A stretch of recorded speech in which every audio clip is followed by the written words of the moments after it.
Okay, good morning. We're back to Sanhedrin Perek Ches, Mishnah Dalid. We're in the midst of this intriguing Perek Ben Seir U'Moire. So in the previous Mishnah, we learned what are the conditions and limitations that pertain to the youngster, to the Ben Seir U'Moire. Now the Mishnah is going to tell us about the limitations and conditions that are necessary for the parents, for Aviv Imoy, in order to be able to be Mechayev, the son, the Ben Seir U'Moire. Very, very interesting Mishnah. His father wants to have him judged. His father wants to take him off to Bezdin, and his mother doesn't.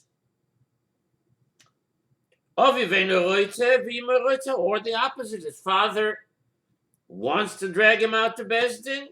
His father does not want to drag him out to Bezdin. And his mother does. The halacha is, no way, Jose. Both must be in complete agreement. He does not become a Ben Seir U'Moire unless ad sheyehu shneim roitzim. One cannot become a Ben Seir U'Moire unless both his father and his mother want to have him judged. Where do we derive this from? So this halacha in the Mishnah is derived from the pasuk that says in Devorim Perek Chaf Aleph in Parshas Kiseitze, in Devorim Perek Chaf Aleph pasuk Yutes, where it says in pasuk Yutes it says here leish ben Seir U'Moire shemea b'kol aviv b'kol imo. If a parent will have a child Ben Seir U'Moire, he doesn't listen. So what happens? His father and mother take him, and they bring him out to Bezdin. So the Chachamim derive from here that Vibalta says in the pasuk, and his father and mother shall take hold of him and take him out and bring him to the Bezdin. This pasuk therefore implies that both parents must be in full agreement, that both parents must be involved, and therefore if one wants and the other doesn't want, if one wants and the other one doesn't want, can't be a Ben Seir U'Moire. Now listen to this part of the Mishnah. According to the next Tana, there's another requirement. According to the Tanna Kama, the basic requirement is that both father and mother are in full agreement that they want to take him to Bezdin. Rabbi Yehuda says beyond that, if his mother does not match his father, what does it mean it doesn't match his father? Literally it means she's not fit for his mother. But what it means, al pi halacha, is that they both must have the same characteristics. Both must have the same physical attributes. And this is the part of the Mishnah that ultimately led the Chazal to conclude that Ben Seir U'Moire lo hoya v'lo niva, because there's no way in the world that these requirements that Rabbi Yehuda lists here can ever be fulfilled, can ever be matched. Now this is what it means. If his mother does not match his father, that means she's different from him in voice, in appearance, and in height. He cannot become a Ben Seir U'Moire. Where does Rabbi Yehuda learn this from?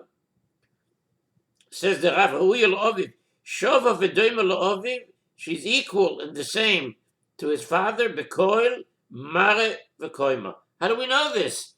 He says, Tichsiv einenu shomea bekoleinu, to our voice. It shouldn't say koleinu, it should say koloseinu.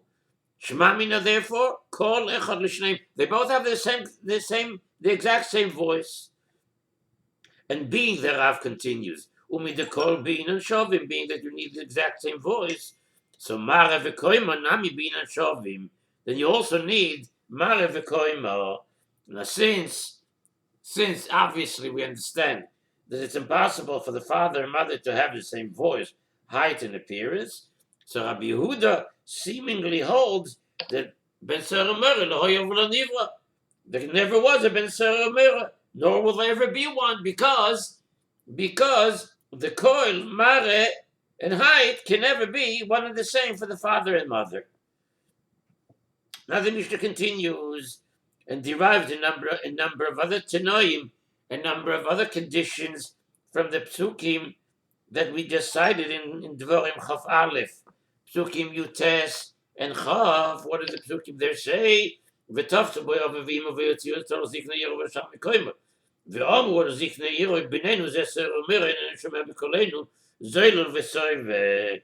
So therefore says the Mishnah weiter,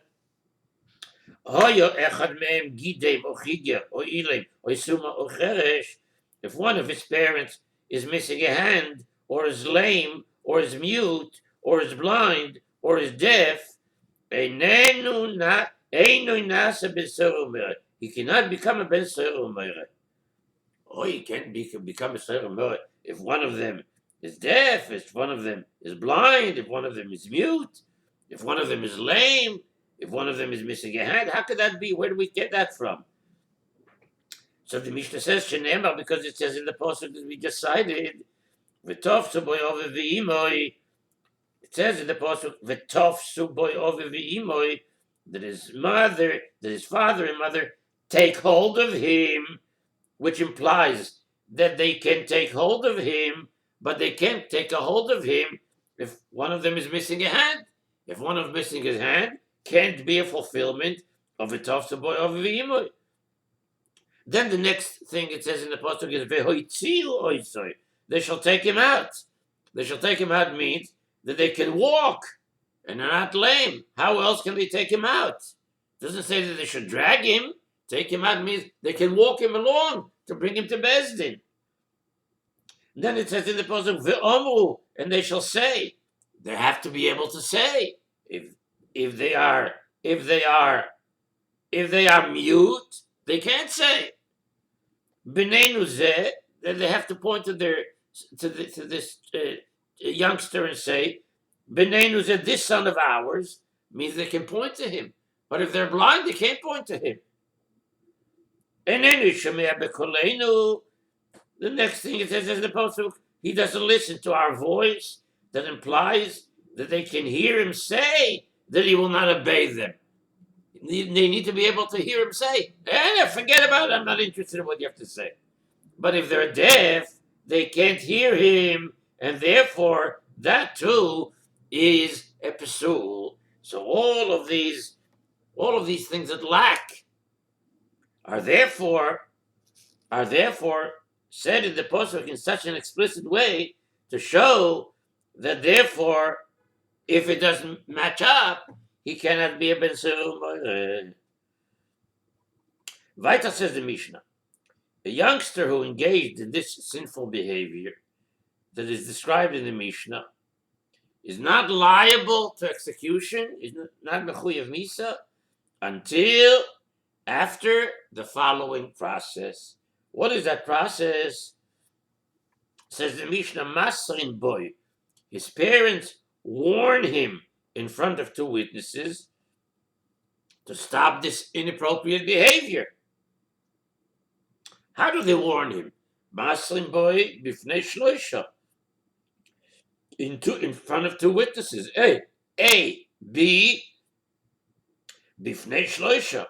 If he transgresses again, if he continues on with his behavior, they bring him in front of a bezdin of 3, umal kinoisoi, and the bezdin of 3 gives him malkois, chazov v'kilkel. If he transgresses yet again, then he's ultimately brought to a bezdin of 23, to a bezdin that is done din in nefoshes. Then he's done by a court of 23, who have the right and authority to sentence him to Misa, to sentence him to, in this case, skila.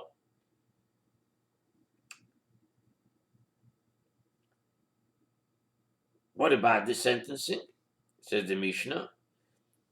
Again, a very, very specific detail in terms of this kind of sentences that exist specifically in the case of a Ben Sora Meire.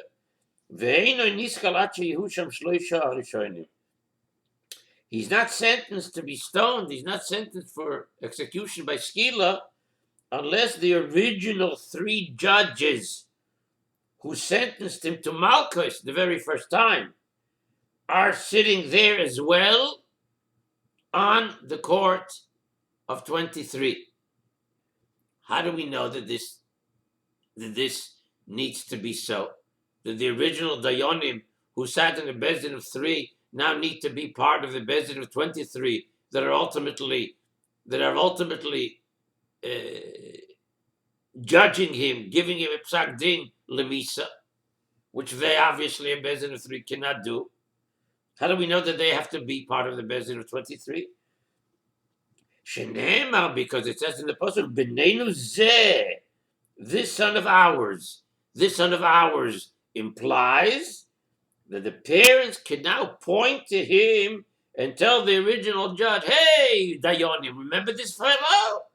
Zeh shaloka bifnechem, this one whom you originally adjudicated to receive Malchus, this one is now the fellow who's back here to the Bezdin of 23, B'neinu zeh.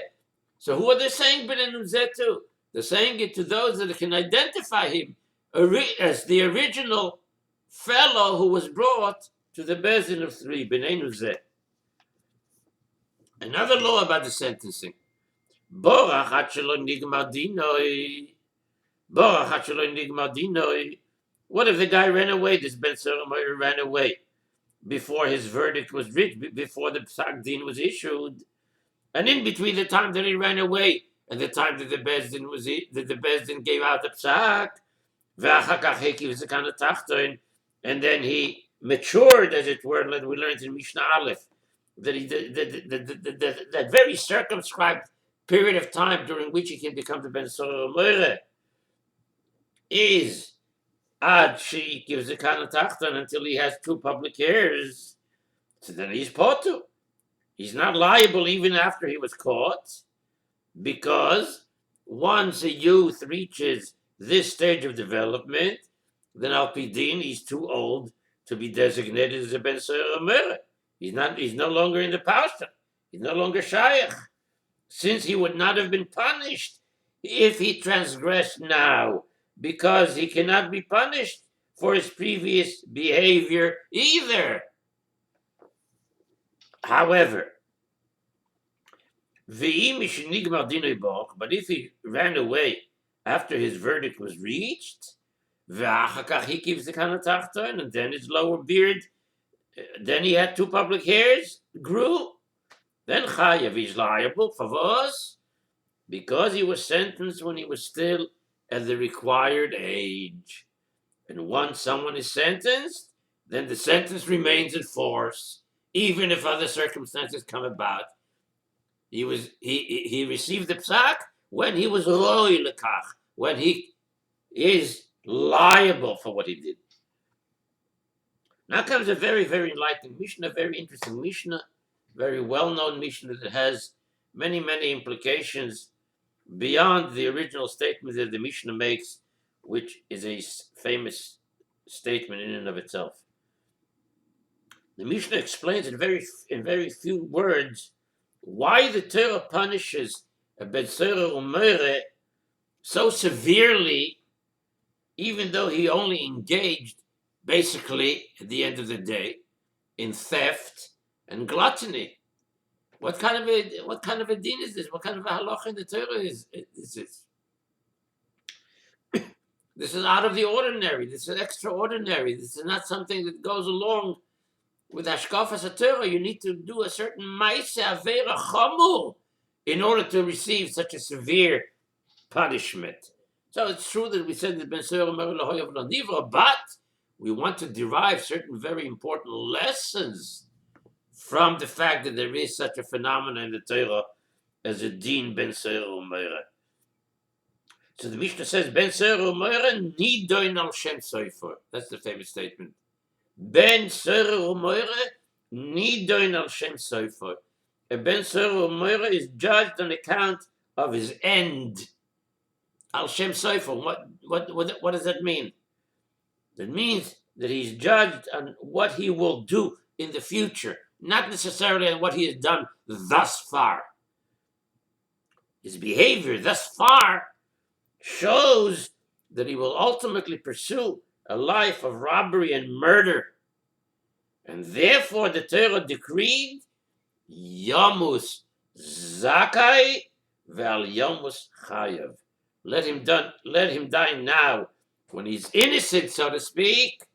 Val Yamus Chayav, and not die later when he's guilty of a capital crime. To explain this a little bit better, that even after this youth was warned and punished with Malchus, he persisted to steal from his father in order to buy the meat and wine that he craves. In order to buy the meat and wine that he craves.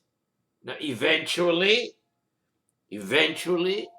his father's money will run out.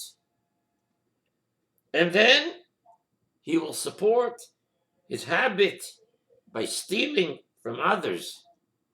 And when people try to stop him from taking their money, then he will kill them.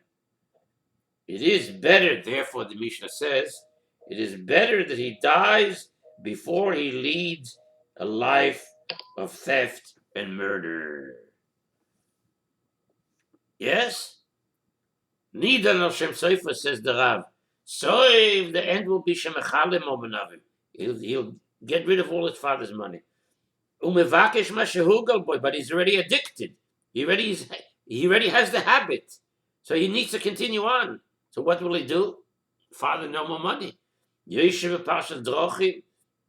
He'll sit on the roads, Umelastem Esabrios, and hold up people, and kill them eventually.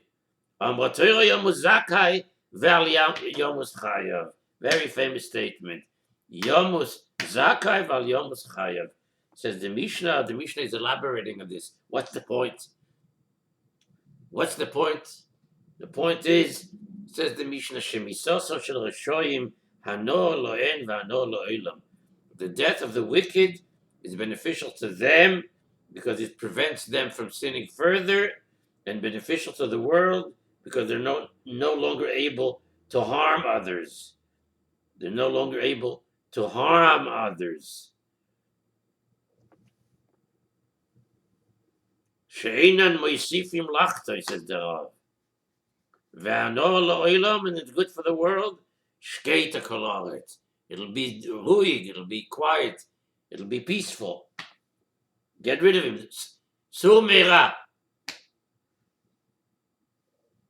Shemisosa shel Rashoyin hano lohen v'hano lo'olam. V'latzadikim ra lahem v'ra lo'olam. The death of the Rashoyim is an ano for them and ano for the world. And the death of tzaddikim, the death of the righteous, is bad for them because their merit was increasing through Torah, through mitzvahs, through chesed, and bad for the world because they were protecting their generation, rebuking them for their wrong ways, and now they're gone. Now this very, very enlightening Mishnah, famous Mishnah, Gewaldige Mishnah, with very many important lessons and implications. The Mishnah now lists other things that are good for the wicked and bad for the righteous, and vice versa. Very, very well-known, prominent, important, critically important list. Yain v'sheina, wine and sleep. That means heavy sleep that results from drinking wine. So yain v'sheina, heavy sleep, heavy drinking. Yain v'sheina for a shoyim is hano lo'en v'hano lo'elam. When there's heavy wine, heavy drinking, heavy sleep for the wicked, that's great for them and it's great for the world. Because when they're drunk or asleep, they can do no harm. V'la tzadikim, but wine and deep sleep for the tzadikim, for the righteous, ra lahen v'ra la'olam. It's bad for them and bad for the world. Favos, because they cannot occupy themselves with Torah. And when they're idle, when tzaddikim are idle, punishment comes to the world. The Mishnah speaks, as I said, of sleep that comes after drinking much wine, which does not strengthen a person. However, normal sleep has the opposite effect. It's beneficial to the righteous because it gives them strength to awaken and do good deeds, etc. It's bad for the wicked because it enables them to sin. Weiter says the Mishnah, Pizul Rashoim, the scattering of the wicked is beneficial to them and beneficial to the world. Scattering means they're apart. A bunch here, a bunch there, a bunch there. They're not all together. They're scattered. So the scattering of Rashoim is beneficial to them and beneficial to the world because when they're apart, they cannot plot together. They can't help each other, cooperate with each other, reinforce each other to commit crimes and averos. But when tzaddikim are scattered, when the righteous are scattered, it's bad for them and it's bad for the world because they can no longer help one another to accomplish good. The reverse is also true. The gathering of the wicked, they're coming together, they're assembling together, is bad for them and bad for the world. But the gathering of the righteous is beneficial to them and beneficial to the world. When the Shoim get together, they plot all sorts of things, they do all sorts of things, they reinforce each other with all sorts of bad things. When tzaddikim get together, they learn together, they daven together, they do chesed together, they think of doing better things for the world together. Tov lahem and tov and no lahem and no lo'ilam. Sheket lareshoim ra lahem v'ra lo'ilam. The serenity of the wicked is bad for them and bad for the world, because when they're serene, when they're quiet, when it's calm, they'll sit and they'll plot and think all sorts of horrible things to do. They'll use the opportunity to sin and harm others, to see how they can further bring negativity to the world. But when there's sheket la tzadikim, the serenity of the righteous is beneficial to them and beneficial to the world. Because when it's serene, it's quiet, it's calm, ruig, they'll use the opportunity to learn, to do mitzvahs, to contemplate all sorts of good and better things to continue to do. It took a little bit longer, but I just thought that this Mishnah was extremely important to explain a little bit better. It is a vitally important Mishnah to keep in mind.